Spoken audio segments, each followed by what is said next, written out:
ఆదిలాబాద్ జిల్లా బేల మండలంలోని దేవాజీగూడ, సదల్పూర్, సైద్పూర్ గ్రామాల్లో ఆశ్రమ పాఠశాలలో 1,50,00,000 రూపాయలతో అదనపు గదుల నిర్మాణానికి అభివృద్ధి పనులకు ఎంపీ గోడం నాగేష్తో కలిసి భూమి పూజ చేసిన ఎమ్మెల్యే పాయల శంకర్. ఈ సందర్భంగా వారు మాట్లాడుతూ ఆశ్రమ పాఠశాలలో అన్ని సౌకర్యాలు ఉండాలనే ఉద్దేశంతో కేంద్రంలోని బీజేపీ నరేంద్ర మోదీ ప్రభుత్వం నిధులు మంజూరు చేసిందన్నారు. ఢిల్లీలో ఉన్న నరేంద్ర మోదీ ఆలోచిస్తున్నారు. ఈ గ్రామానికి ఏం కావాలి, ఏ పాఠశాలలకు మరిన్ని సౌకర్యాలు కల్పించాలని పర్యవేక్షిస్తున్నారని అన్నారు. తెలంగాణ రాష్ట్రం పరిపాలిస్తున్నటువంటి ప్రభుత్వానికి ఇక్కడున్న సమస్యలు ఎందుకు కనబడడం లేదని ప్రశ్నించారు. మండల నాయకులను దత్త గణేష్, రఘు, నవీన్, మహేష్, రాజు, మోరేష్ తదితరులు పాల్గొన్నారు. నాయకుడు పాయల శంకర్ గారు, మా భారతీయ జనతా పార్టీ ఊగుర్తు పార్టీ అధ్యక్షులు దత్త గారు, మా విజయ్ బోయర్ గారు సదల్పూర్ జాతరలో దర్బార్ పెట్టారు. మీకు ఉడికి బంతాయి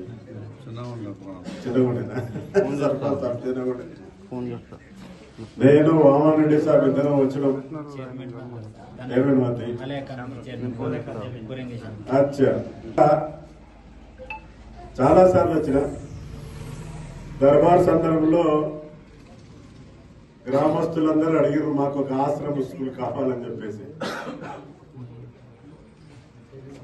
అయితే మనం ఇక్కడ ఎందుకంటే అప్పుడున్నటువంటి పరిస్థితుల్లో మినీ గురుకులం అంటే సగం కంటే ఎక్కువ కేంద్ర ప్రభుత్వాలది ఉంటుంది. దీంట్లో 60% మన సదల్పూర్లు, అదే మాదిరిగా మీరు చెప్తా ఉన్నారు లోకారిలో మామిడ మండలు యాక్చువల్ గా దిమ్మదుర్తి చేసిన దిమ్మదుర్తి అక్కడ ఇరిగేషన్ వాళ్ళ క్వార్టర్స్ ఉంటే అక్కడ స్టార్ట్ చేసిండు. ఇప్పుడు మామిడల్లో మా నెరడగొండ మండలిగా మీ అందరినీ కలుసుకునే మళ్ళా ఎందుకంటే మళ్ళా ఇంకా అడిషనల్ గా అదనంగా గదులు కావాలని చెప్పేసి అంటున్నటువంటి సందర్భంలో ఈరోజు కేంద్ర ప్రభుత్వం ఇందాక మన గౌరవ శాసనసభ్యులు చెప్పినట్టుగా మన యొక్క ప్రధాని గారు, మీరెవరైనా చెప్తారా మన భారతదేశం కోసం మనకి డబ్బులు ఇచ్చి నన్ను ఎంపీగా ఇటు మన యొక్క ఎమ్మెల్యే గారు ఇద్దరిని మీరు పోయి అక్కడ గ్రామస్తులకి విద్యార్థులకు చెప్పిరేనని చెప్పి పంపించారు ఇక్కడ ఈరోజు. సంతోషమే కదా. అట్లాగే ఎందుకంటే రూపాయలతో అదనపు గదుల నిర్మాణ శంకుస్థాపన కార్యక్రమానికి ముఖ్య అతిథిగా వచ్చేసినటువంటి పెద్దలు మన ఆదిలాబాద్ పార్లమెంట్ సభ్యులు గోడ నాగేష్ గారికి, భారతీయ జనతా పార్టీ అసెంబ్లీ కన్వీనర్ బోయర్ విజయ్ గారికి, మండల పార్టీ అధ్యక్షులు విద్యా వ్యవస్థ బాగుండాలని ప్రత్యేకంగా ఆదివాసీ ప్రాంతంలో ఆదివాసీ పిల్లలు చదువుతున్నటువంటి ఆ యొక్క ఆశ్రమ పాఠశాలల్లో అన్ని సౌకర్యాలు ఉండాలి.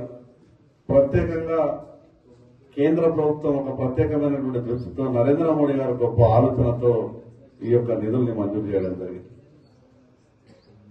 ఢిల్లీలో ఉన్నటువంటి నరేంద్ర మోడీ గారు ఆలోచిస్తున్నారు ఏ గ్రామానికి ఏం కావాలి, ఏ పాఠశాలకు ఏం అవసరం ఉన్నది, ఆ పాఠశాలలో ఉన్నటువంటి మౌలిక అవసరాలు ఏమున్నాయి.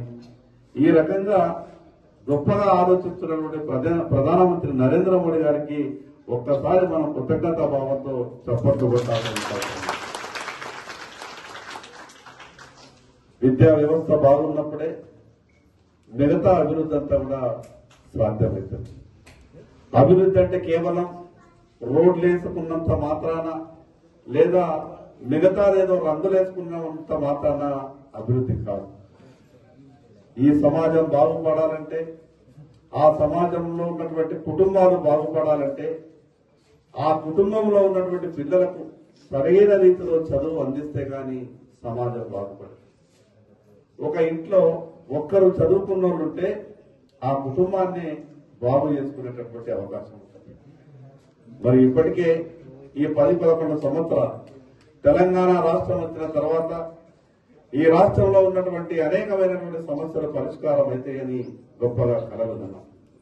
కానీ కేంద్ర ప్రభుత్వం ఈ రాష్ట్రానికి లక్షల కోట్ల రూపాయలు బడ్జెట్ ఇచ్చిన కేంద్ర ప్రభుత్వం ఎన్నో పథకాలు ఈరోజు రాష్ట్ర ప్రభుత్వానికి అందించే ప్రయత్నం చేసిన గతంలో ఉన్నటువంటి ప్రభుత్వం కానీ ఈ రోజు ఉన్నటువంటి ప్రభుత్వం కానీ కేంద్ర ప్రభుత్వం ఇచ్చేటటువంటి పథకాలని సరైన రీతిలో సద్వినియోగం చేసుకోవడంలో వెనుకబడుతుంది.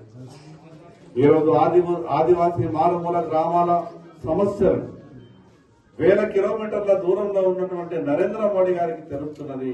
కానీ మనకు దగ్గర ఉన్నటువంటి హైదరాబాద్ వాళ్ళకు మాత్రం మన మారుమూల ప్రాంతాల సమస్యలు తెలుస్తుంది.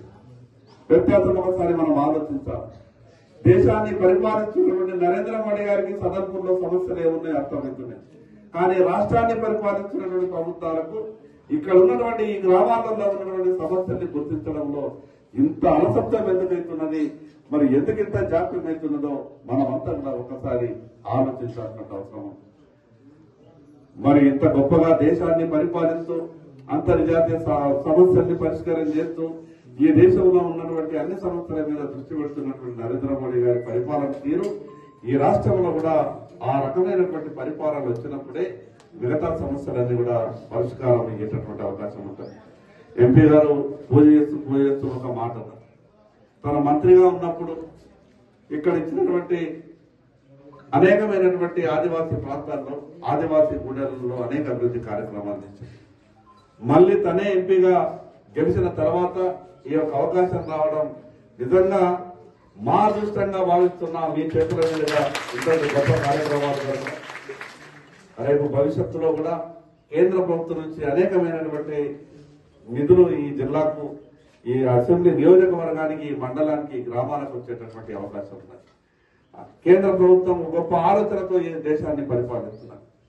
ఏ రాష్ట్రంలో ఏ ప్రభుత్వం ఉన్నది, ఏ గ్రామంలో ఏ పార్టీకి సంబంధించిన సర్పంచ్ ఉన్నాడు, ఏ గ్రామంలో ఏ పార్టీకి సంబంధించినటువంటి మండల ప్రెసిడెంట్ ఉన్నాడు అనేది కేంద్ర ప్రభుత్వం చూస్తుంది. ప్రజలకు ఉన్నటువంటి కష్టాలని దూరం చేయాలని మాత్రమే కేంద్ర ప్రభుత్వం గొప్పగా ఆలోచిస్తున్నారు. ఈ రోజు ఉన్నటువంటి రాజకీయాలలో